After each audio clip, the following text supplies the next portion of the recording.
복된 주일 이 시간에 여기까지 나오신 여러분들 위해 하나님의 크신 은혜가 함께하기를 진심으로 기원합니다. 아울러 오늘 처음 교회에 나오신 분도 주님의 이름으로 환영합니다. 이 시간에도 여러 가지 사정으로 영상으로 예배하시는 모든 분들에게도 동일한 은혜가 함께하시기를 진심으로 기원합니다. 날씨가 오늘 좋습니다. 또 5월이 시작되었는데 5월은 교회 주제를 가정으로 잡았습니다. 다 아시다시피 5월 5일은 어린이날이고 5월 8일은 어버이날이고 또 부부의 날도 있고 가정의 날도 있어서 우리나라 전체가 가정에 대해서 생각하는 그런 시기인데, 그것과 관련해서 세상 사람들이 생각하는 가정, 세상 사람들이 생각하는 방식으로 어린이, 세상 사람들이 생각하는 방식으로 부모와 부부를 생각할 것이 아니라 하나님의 말씀 안에서 이 가정의 여러 구성원들을 어떻게 생각해야 되는지 특별히 하나님의 말씀을 기초로 해서 생각해보는 시간을 가지려고 합니다. 그래서 첫째 주일, 오늘은 하나님 안에서, 하나님의 말씀 안에서 어린이를 어떻게 생각해야 될지를 좀 생각해보고, 또 두 번째 주는 하나님 안에서 부모를 어떻게 생각해야 되는지를 좀 살펴볼까 합니다. 그래서 하나님께서 우리에게 허락하신 그 가정, 그 의미를 그냥 세상 사람들이 생각하는 방식으로 생각할 것이 아니라 주님께서 우리에게 왜 가정을 허락하여 주셨고 또 자녀는 어떻게 키워야 하는지, 부모에 대해서는 어떻게 대해야 되는지 하나님 안에서, 그 말씀 안에서 그 의미를 더욱더 살펴보고자 하는 것입니다. 그래서 오늘은 또 하나님 안에서 어린이를 어떻게 생각해야 될지 좀 생각해 볼까 합니다. 그런데 첫 번째로 그 하나님 말씀 안에서 어린이를 어떻게 생각할 것인가 하고자 하는 말씀들이 너무 많이 있었어요. 그래서 오늘 말씀 읽기 본문의 시편을 읽을까, 아니면 주대로 딸을 정해서, 본문을 딸을 정해서 그 어린이와 관련된 말씀을 할까 상당히 고민하다가 그냥 말씀 읽기 본문으로 하자 이렇게 정했습니다. 왜냐하면 이 말씀, 우리 교회는 매일 한 장씩 말씀이 먼저 나가고 그 뒤를 따라가는 방식으로 성경을 읽어 나가고 있습니다.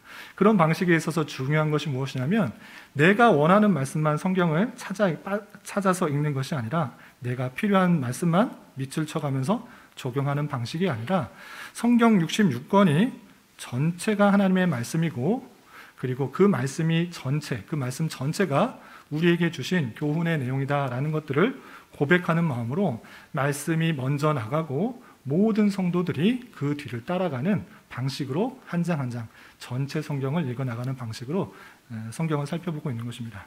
그래서 오늘 말씀을 빼버리고 어린이 주일에 관련된 그런 이야기를 하면 시편 말씀이 딱 빠져가지고 3년 읽으면 이제 전체 성경을 읽게 되는데 3년 뒤에나 이 본문을 대할 수 있을 것 같아서 그러한 방식보다는 어린이에 관한 그 핵심적인 그 내용들을 하고 어린이로서 주어져야 될 그 교훈을 말씀을 통해서 받는 그런 방식을 취할까 합니다.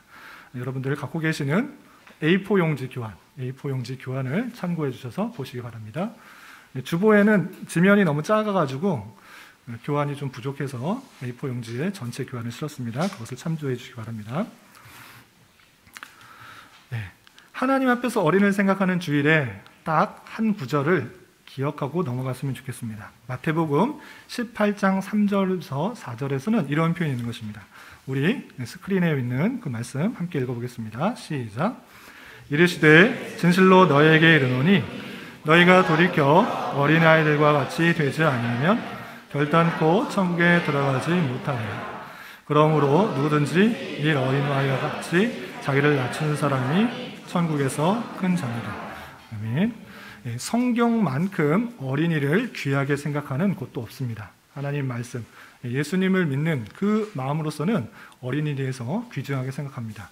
예수님께서도 그때 당시 어린이가 그렇게 귀하게 취급받는 그런 형편이 아니었습니다.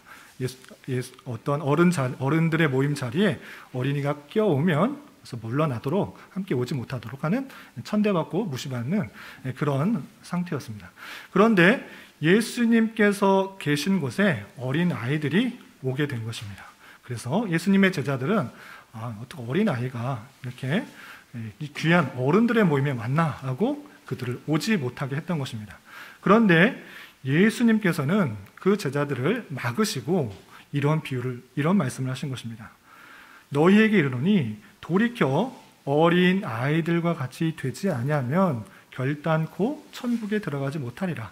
그러므로 누구든지 이런 어린아이와 같이 자기를 낮춘 사람이 천국에서 큰 자다라고 알려주셨습니다. 그래서 두 가지 생각할 수 있는 것이 있는데, 첫 번째, 천국에 들어가는 사람이 어떠한 사람인가? 어린아이와 같이 되지 아니하면 천국에 갈 수 없다라는 것입니다. 그래서 어린아이 같이 된다는 것이 무엇인가? 나이가 어려져야 되는 것인가? 생각이 단순해져야 되는 것인가? 천진난만해져야 되는가? 그런 말씀을 하는 것이 아니라 어린아이의 특징이 무엇입니까? 어린아이는 부모의 도움 없이는 스스로 자라갈 수가 없는 아이의 형편을 말하는 것입니다. 어머니, 아버지가 없으면, 엄마, 아빠가 없으면 울기 마련인 것입니다. 한순간도 부모의 도움 없이는 자라지 못하는 그런 형편, 그렇게 하나님만을 의지하고 하나님만을 붙드는 자가 천국에 갈 수 있다는 것입니다. 내 힘, 내 능력, 내 선행, 내 의, 이런 것을 가지고 살아갈 수 있다라고 생각하는 사람들은 천국에 갈 수가 없는 것이고, 오직 하나님의 은혜, 하나님의 도움, 하나님의 의지하는 것을 통해서 갈 수 있는 것이 천국이라는 것을 잘 보여주고 있는 것입니다. 그리고 또 한 가지 말씀, 어린아이와 같이 자기를 낮추는 사람이 천국에서 큰 자다라고 표현하고 있습니다. 천국에 우리 가게 되면 어린아이 같이 자기를 낮춘 사람이 크다라고 표현하고 있습니다. 이것도 마찬가지로 어린아이 같이 겸손, 자신을 드러내는 것이 아니라 자신의 부족함과 연약함을 잘 깨달아 하나님의 도움과 하나님의 힘으로 살아가려고 하는 사람, 그것이 천국에서 온전한 모습으로 드러날 것이기 때문에 그런 자가 천국에서 크다라고 표현하고 있는 것입니다. 이런 말씀에 따라서 우리가 더욱더 하나님만을 의지하는 삶, 하나님의 힘과 능력으로 살아가는 삶, 그런 삶을 살아가야 될 것입니다. 그리고 또 한 가지 생각해 보면, 어린이를 생각하는 주일에 나이가 어린, 육적으로 어린이만 생각할 수 있는데, 한편으로 생각해 보면 영적인 어린이가 있을 수 있다는 것입니다. 나이가 어리다고 해서 영적으로 다 어린 것이 아니라 성인일지라도 하나님에 대해서 뒤늦게 깨닫고 뒤늦게 영접함으로 다시 거듭난 그런 영적인 어린 아이가 있을 수 있다라는 생각들을 기억해야 되는 것입니다. 그렇기 때문에 영적으로 어린 아이들은 하나님의 말씀을 더욱더 사모하는 마음으로 살아가야 되는 것이고, 또 그런 말씀을 사모하는 가운데 오늘 주실 말씀에서 어떻게 영적 어린이가 또 큰 모습으로 자라갈 수 있는지 도전을 받고 힘을 얻을 수 있으면 좋겠습니다. 그렇게 읽어가도록 하겠습니다. 우리는 시편 처음 읽는 날이기 때문에 간단하게 시편이 어떠한 책인지, 우리 초신자들도 많이 있기 때문에 간단히 살펴보고 넘어가도록 하겠습니다. 시편의 기록자, 다른 성경들은 대부분 한 사람이 기록을 했습니다. 모세가 기록했든지, 다윗이 기록했든지, 아니면 바울이 기록했든지 한 사람이 기록했는데, 이 시편은 그러한 책이 아닙니다. 다양한 기록자에 의해서 시편이 쓰여진 것입니다. 예를 들어서 다윗, 아삽, 고라자손, 솔로몬, 헤만, 에단, 그리고 모세에 이르기까지 작자가 알려지지 않은 사람까지 합치면 수십 명에 달하는 그런 다양한 기록자가 이 시편을 기록한 것입니다. 그리고 기록 연대를 보시면 모세 시대가 BC 1500년이고 바벨론 포레 시대가 약 BC 500년인 것입니다. 그래서 대략적으로 1000여 년에 걸쳐서 기록된 내용이 담겨 있는 것이 시편인 것입니다. 다양한 시대, 다양한 상황, 다양한 형편을 통해서 겪고 있는 기록자들이 하나님께서 주신 말씀을 잘 기록하고 있는 그런 책인 것입니다. 그래서 주제를 보면 다양하게 있지만 하나로 묶는다고 하면 하나님에 대한 경배, 하나님에 대한 감사, 하나님에 대한 찬양인 것입니다. 그래서 교훈이 담겨 있는 것도 있고, 역사가 담겨 있는 것도 있고, 회개를 하는 것도 있고, 또 찬양, 탄원, 감사, 저주, 이 메시아를 예언하는 것, 할렐루야로 외치는 그런 다양한 주제의 찬양들이 시편들이 있습니다. 그리고 구조는 5권으로 되어 있습니다. 총 150편인데 성경 중에 가장 많은 편입니다. 150편이나 있는데 5권으로 나뉘어져 있습니다. 5권으로 묶여져 있습니다. 1권은 1편부터 41, 2권은 40부터 72편, 3권은 73편부터 89편인데 오늘 5월 달에 우리가 읽게 되는 것은 1권부터 3권까지입니다. 그래서 하루에 3편 정도 읽게 되면 한 달에 89편까지 다 읽게 되는 것입니다. 그리고 4권은 90에서 106, 5권은 107에서 150편 되어 있는데 왜 이렇게 무슨 근거로 이렇게 묶여 있습니까? 라고 묻는다면 이것은 정확하진 않지만 대부분의 학자가 여러 사람들의 노래, 여러 사람들의 시 내용들을 묶어가면서 한 권 한 권이 묶여졌다라고 되는 것입니다.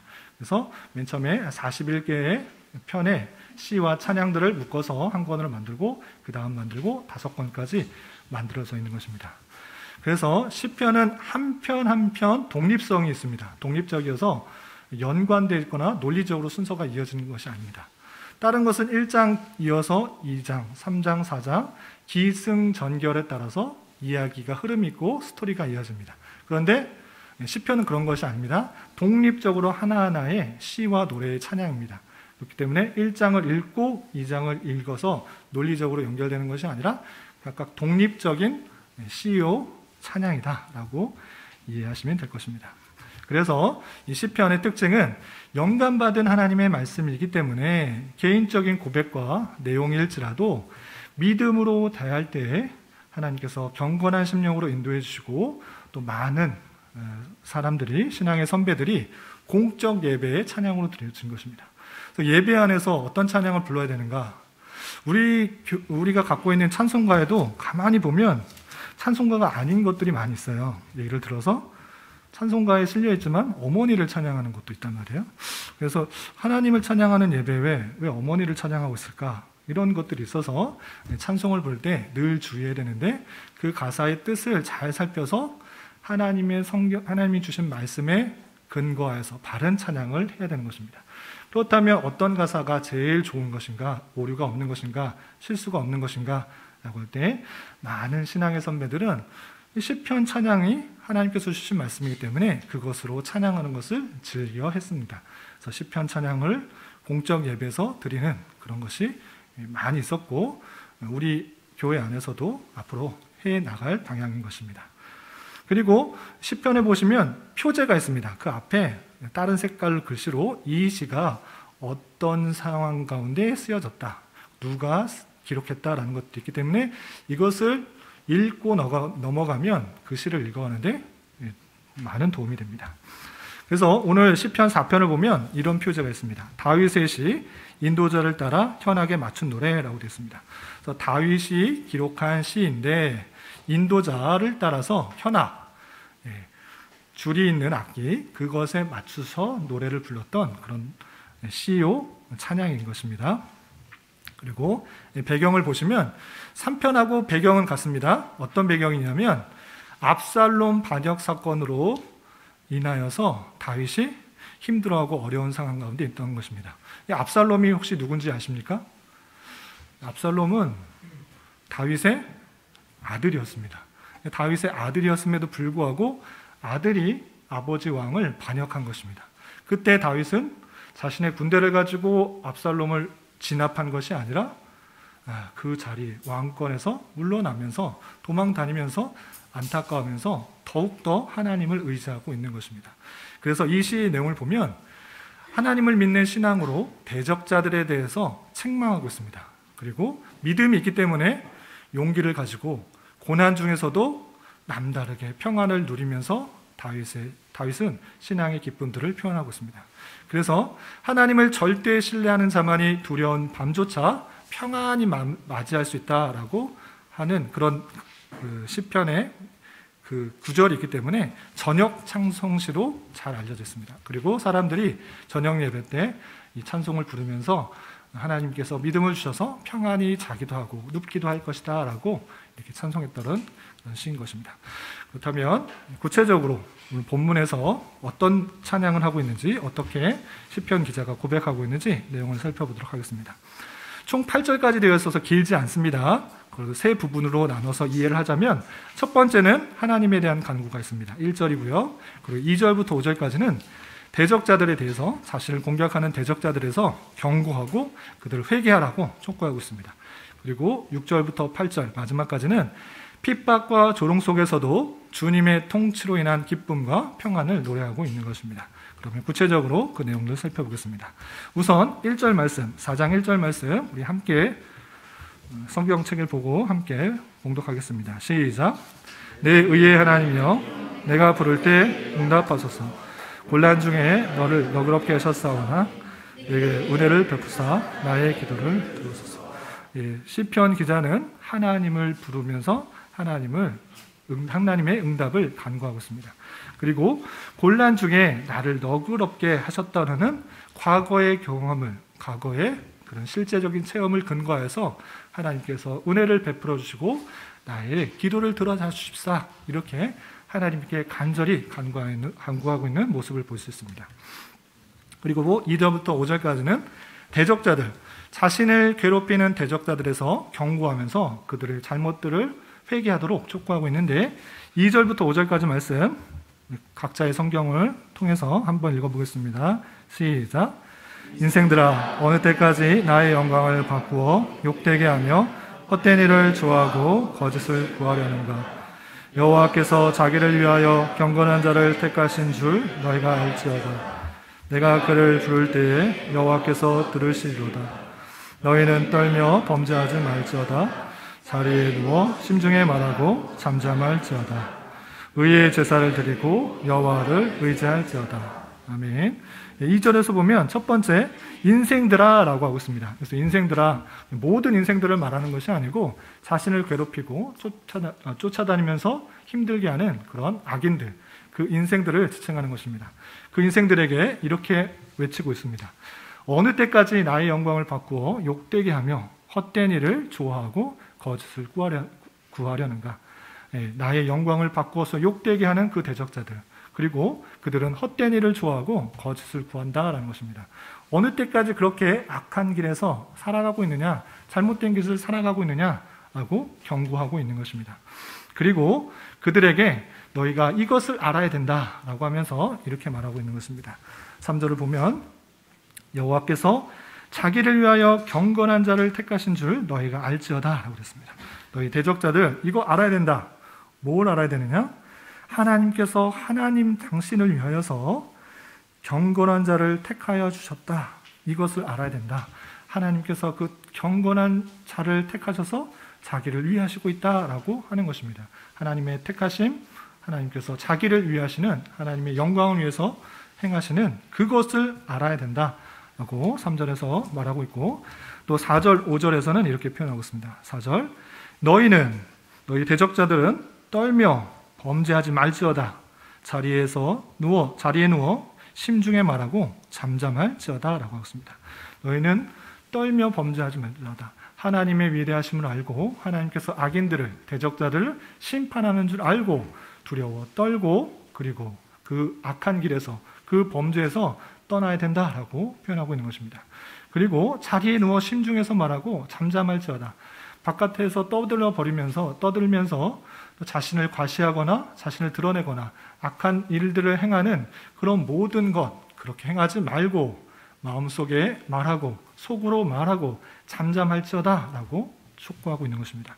그리고 5절에서는 의의 제사를 드리고 여호와를 의지할지어다 라고 촉구하고 있습니다. 악한 길에서 떠나 여호와만을 의지하는 것, 여호와를 예배하는 것, 여호와를 경배하고 제사 드리는 것, 그렇게 행하라고 촉구하고 있는 것입니다. 이렇게 대적자들에 대한 경고와 회개의 촉구를 통해서 볼 수 있는 것은 무엇입니까? 다윗은 자신의 믿음의 용기를 그들에게 강하게 표출하면서 어렵고 힘든 상황 속에서도 그 대적자들에게 하나님의 뜻을 전하고 있는 그 모습을 살펴볼 수 있습니다. 그리고 마지막 6절부터 8절까지의 말씀, 자신의 성경을 보고 함께 읽어보겠습니다. 시작. 여러 사람의 말이 우리에게 선을 보일 자 누구뇨 하오니 여호와여 주의 얼굴을 들어 우리에게 비추소서. 주께서 내 마음에 두신 기쁨은 그들의 곡식과 새 포도주가 풍성할 때보다 더하니이다. 내가 평안히 눕고 자기도 하리니 나를 안전히 살게 하시는 이는 오직 여호와이시니이다. 아멘. 6절부터 8절까지는 지금 읽은 것처럼 하나님께서 신실하게 다스려 주시고 통치하실 것이기 때문에 기쁨과 평안이 있다라는 것들을 고백하면서 찬송하고 있습니다. 특별히 6절에서 보면 우리에게 선을 보일 자가 누구뇨? 우리를 선하게 인도하여 주시고 하나님의 아름다움들을 보여줄 것이 우리의 아름다움을 보여줄 자가 누구냐라고 물으면서 그분은 누구냐? 다름 아니라 여호와 하나님이시다. 그렇기 때문에 여호와 하나님이시여 주의 얼굴을 들어 우리에게 비춰주시옵소서. 주의 선하심과 아름다우심, 자비하심을 우리에게 비춰주십시오라고 하고 있는 것입니다. 그리고 7절에서는 차원이 다른 기쁨을 이렇게 표현하고 있습니다. 7절 가만히 보면 주께서 내 마음에 두신 기쁨, 하나님께서 이 다윗에게 두신 기쁨이 무엇인가 라고 할 때 이렇게 말하고 있습니다. 그들의 곡식과 새 포도주가 풍성할 때보다 더하니이다. 그 대적자들은 곡식이 많은 것, 포도주가 풍성한 것, 그것으로 인하여 기쁩니다. 그러니까 물질적인 풍성함이 많을 때 기쁨을 얻는 것입니다. 그런데 다윗은 어떤 것으로 더 기뻐하고 있습니까? 주님께서 내 마음에 두신 기쁨, 그들이 갖고 있는 물질적인 풍성함보다 훨씬 더 큰 기쁨, 그것보다 더 차원이 다른 기쁨을 주고 있다라고 표현하고 있는 것입니다. 그것이 무엇이었습니까? 주의 얼굴을 우리에게 비추는 것, 하나님이 어떠하신 분이신지를 잘 깨닫는 것, 그것을 비춤으로 말미암아 그 기쁨들이 내 안에 있음으로 말미암아 세상에서 줄 수 없는 그런 큰 기쁨이 있다는 것입니다. 세상 사람들은, 대적자들은, 악인들은 곡식이 많으면, 새 포도주가 풍성하면 그것으로 인하여 기뻐하지만 다윗은 그런 것보다 훨씬 더 더한 그런 기쁨이 내 마음에 있다.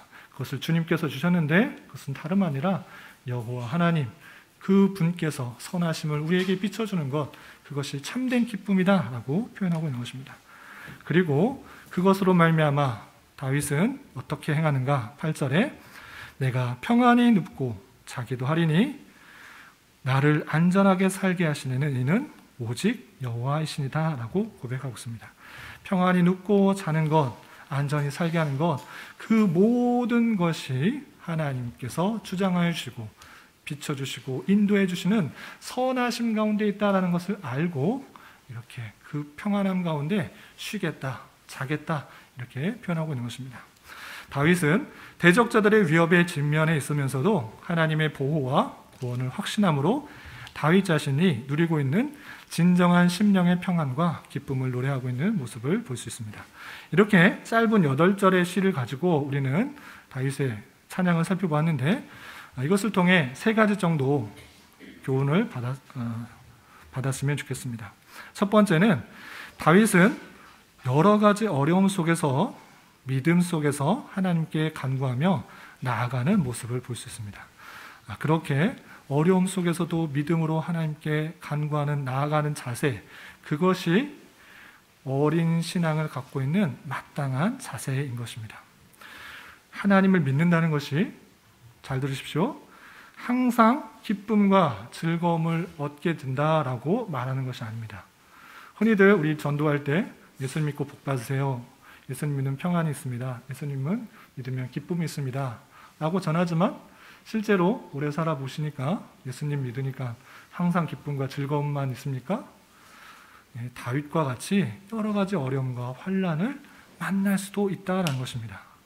하나님을 믿는다는 것은 항상 기쁜 일, 항상 즐거운 일, 항상 감사한 일만 있는 것이 아니라 원하지 않는 어려움, 예기치 못한 환난들이 충분히 찾아올 수 있다는 사실을 잘 알아야 될 것입니다. 어린 신앙을 가진, 신앙의 길을 처음 걷는 사람들은 이것들을 잘 기억해야 됩니다. 그런데 중요한 것은 그런 어려움과 환난 속에서 하나님께서 우리에게 무엇을 하도록 하셨는가라고 할 때는 기도를 하도록 하신 것입니다. 하나님께서 늘 기쁨과 평안함과 이렇게 주는 것이 아니라 그렇게 행하면 그런 즐거움, 기쁨, 평안만 있으면 하나님을 잘 따르고 하나님을 찾고 하나님 말씀대로 순종하는 삶을 살지 않기 때문에 우리의 연약함과 죄성 때문에 그렇지 않는 모습들이 너무나 많기 때문에 하나님께서는 그런 악인들, 대적자를 통해서 힘듦과 어려운 상편들을 허락하여 주시는 것입니다. 그것을 통해 우리는 더욱더 하나님께 기도하며 하나님께 간구하며 하나님께 나아가는 방편으로 삼을 줄 알아야 될 것입니다. 신앙의 길을 걷다 보면 처음에 길을 걷다면 하나님이 어떤 분이신지를 잘 깨닫고 예수 그리스도가 어떤 분이신지를 깨달은 말미암아 기쁨과 감사와 평안이 있습니다. 그렇지만 그 길에는 예기치 못한 환난, 어려움, 육체적인 고통까지도 있는 줄 알아. 그럴 때마다 우리는 어떻게 되는가? 하나님께서 왜 이런 일들을 허락하셨는가? 이 일을 통해서 깨달아야 될 것이 무엇인가를 고민하며 하나님께 간구하며 나아가는 자가 되어야 될 것입니다. 하나님께서는 그의 권능과 주권 가운데 그 모든 형편들을 사용하여 주셔서 택하신 백성들이 더욱더 하나님만을 찾고 의지하고 기도하며 간구하고 하도록 나오게 하신다는 놀라운 형편을 잘 알아 내가 원치 않는 여러 가지 어려움들이 있을 때 하나님께서 나에게 주신 경고요, 나에게 주신 훈련의 그런 도구는 아닌지 되돌아보면서 주님을 더욱더 의지하고 찾고 기도하며 간구할 수 있는 저와 여러분이 되시기를 주님의 이름으로 부탁을 드립니다. 두 번째 생각해야 될 것은 우리 신앙의 어린 모습에 있었을 때 예수 믿으면 복 받는다, 예수님을 믿으면 좋은 일만 있을 것이다, 뭐 경제적으로나 뭐 심령적으로나 부한 일들만 있을 것이다 생각하면서 물질적인 풍요를 되게 구하게 됩니다. 그러나 하나님을 믿는다는 것은 그러한 삶의 길을 꼭 말하는 것은 아닙니다. 오히려 대적자들, 악인들, 하나님을 모르는 사람들이 그러한 일을 가기 쉬운 것입니다. 오늘 말씀에서도 대적자들은 어떻겠습니까? 하나님의 영광을 욕되게 하며 헛된 일을 좋아하고 거짓을 구하며 범죄하며 과시하기를 좋아합니다. 거짓말하는 것, 더 부하게 하기 위해서 정로로 가는 것이 아니라 좀 술수를 쓰고 세상 방법을 쓰고 또 여러 가지 속임수를 통해서 자신의 유익들을 또 취하는 것, 편의를 통해서 더 많은 것을 얻을 수 있기 때문에 그런 길로 가는 것이 대적자들입니다. 범죄하는 것들을 남이 안 보면 상관이 없다라고 생각하면서 자신의 부와 유익을 위해서 범죄들도 부정들도 서슴지 않는 것입니다. 그리고 그 많은 것들을 통해서 많이 가지고 있는 것을 통해서 자신을 드러내기를 좋아합니다. 과시하는 것을 좋아합니다. 나 이런 아파트 살아? 나 가진 것이 얼마야? 내 차는 뭐야? 또는 내가 갖고 있는 명예는 이러한 것들이야. 이런 것들을 드러내기를 좋아하는 것입니다. 그런데 경건한 자는, 하나님의 사람은 어떠한 삶의 모습이 있습니까? 세상을 위해서 사는 것이 아니라 하나님의 영광을 위해서 사는 삶을 살고 또 죄악에 대하여 양심에 찔려하며 잠잠히 여호와만을 의지하는 것입니다. 자신을 드러내는 것이 아니라 온전히 하나님만을 의지하며 하나님만이 드러나기를 바라면서 하나님만을 의지하는 것입니다. 내가 드러나는 것이 아니라, 나의 어떠함이 드러나는 것이 아니라 오직 하나님만을 드러내게 하는 그런 모습이 경건한 자인 것입니다. 그렇다면 나는 하나님을 믿는다고 할 때, 하나님의 길을 간다고 할 때, 신앙생활을 한다고 할 때 어떤 길을 꿈꾸면서 가고 있는지를 잘 살펴봐야 됩니다. 멸망할 대적자들의 길이 아니라 하나님께서 인정하시고 붙들어 주시는 경건한 자의 길을 가야 될 것입니다. 물론 부가 주는 많은 평안이고 유익이 있습니다. 그것이 전부가 다 잘못된다라고 말할 수는 없습니다. 그런데 가만히 생각해 보면 그것이 사람에게 참된 만족을 주는가, 참된 평안을 주는가, 참된 위안을 주는가, 그런 것이 아니라는 것을 잘 알 것입니다. 예를 들면 이런 것을 예를 들 수 있습니다. 무인도에 어떤 사람이 혼자 살게 되었는데 만약에 물이 없다고 해서 당장에 보이는 그 주변에, 섬 주변에 있는 무인도 주변에 있는 그 바닷물을 먹게 되면 어떻게 됩니까? 당장에는 갈증이 해소될 수 있습니다. 그러나 그런 것들이 오래 지속될 수 있습니까? 그의 갈증은 더 심해지게 되는 것입니다. 마치 우리가 찾고 있는 부와 명예도 그런 것과 마찬가지입니다.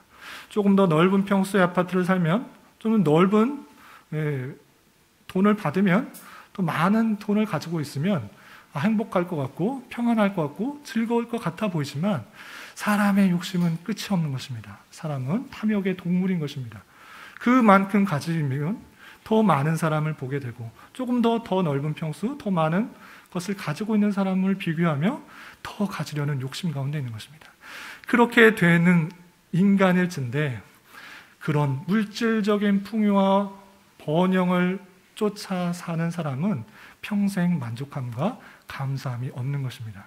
그러나 하나님께서 모든 것을 나의 형편과 수준에 따라 주신 줄 알아.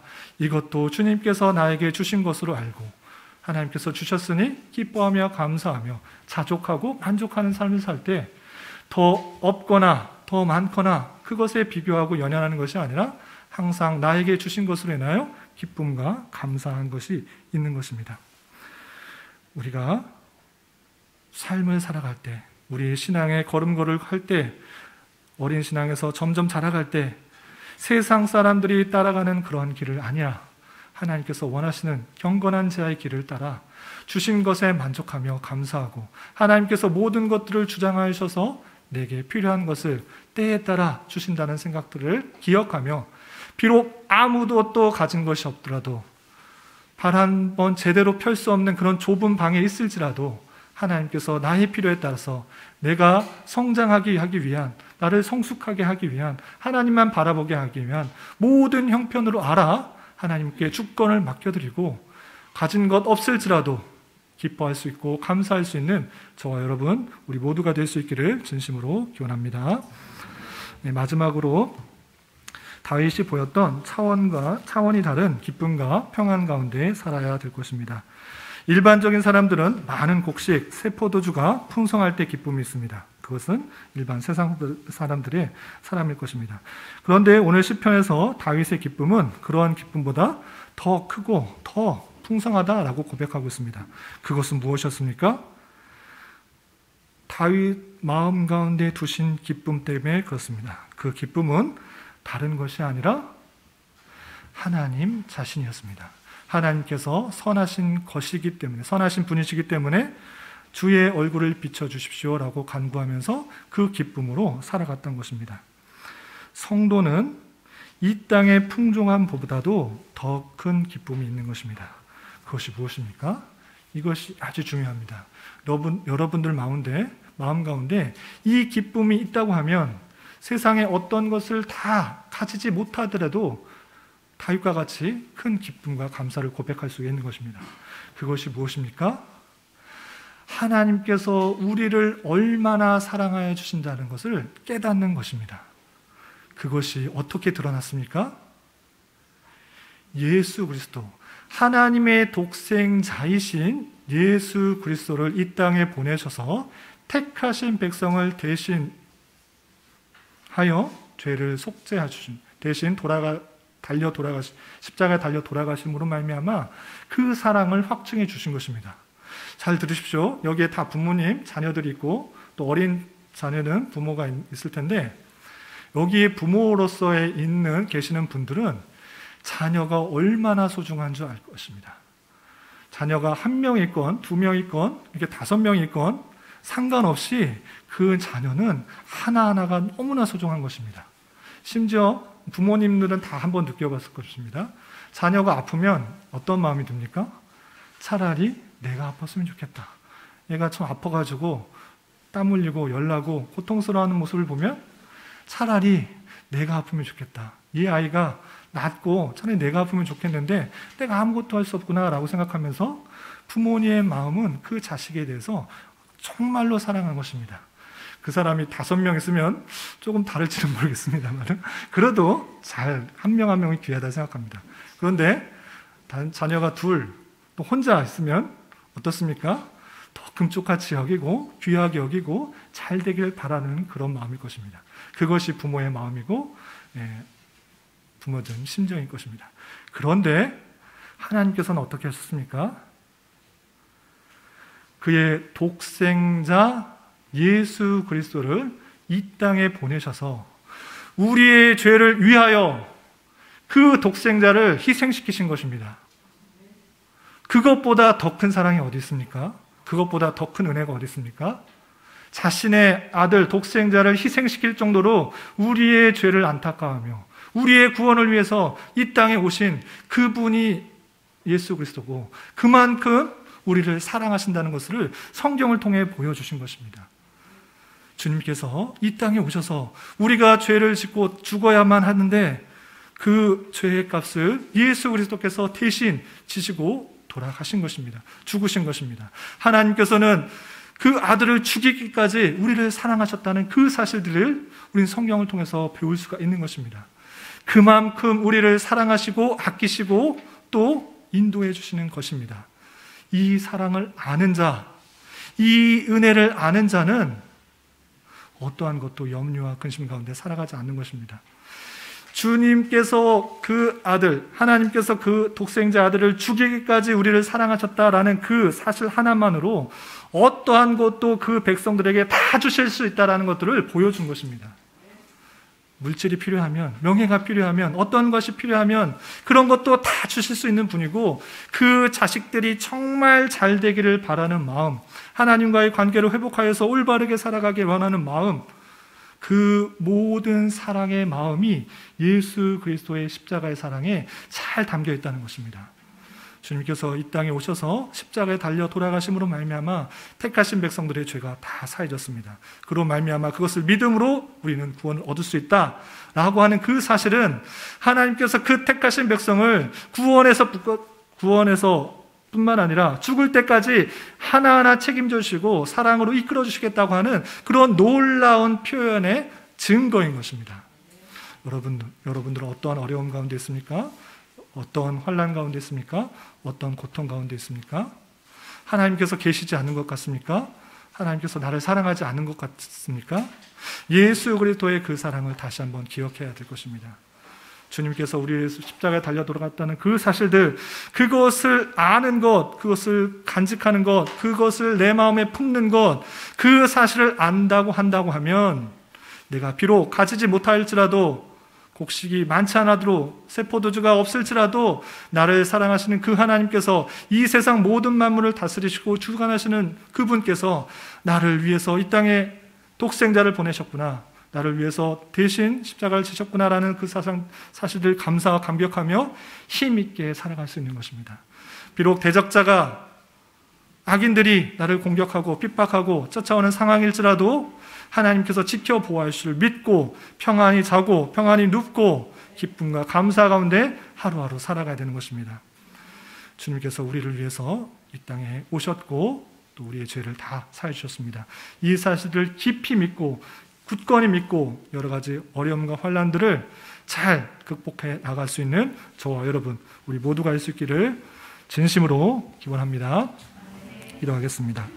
하나님 아버지 감사합니다. 오늘 말씀을 통하여서 때때로 만나게 되는 어려움과 환난 속에서 더욱더 주님을 의지해야 할 것이며 이 땅을 살아가는 동안 다양한 길 속에서 하나님께서 원하시는 바른 길을 가기에 힘써야 할 뿐만 아니라 주님께서 우리를 택하여 주시고 인도해 주신다는 사실을 마음속에 품고 차원이 다른 기쁨과 평안 가운데 살아가야 함을 깨달았습니다.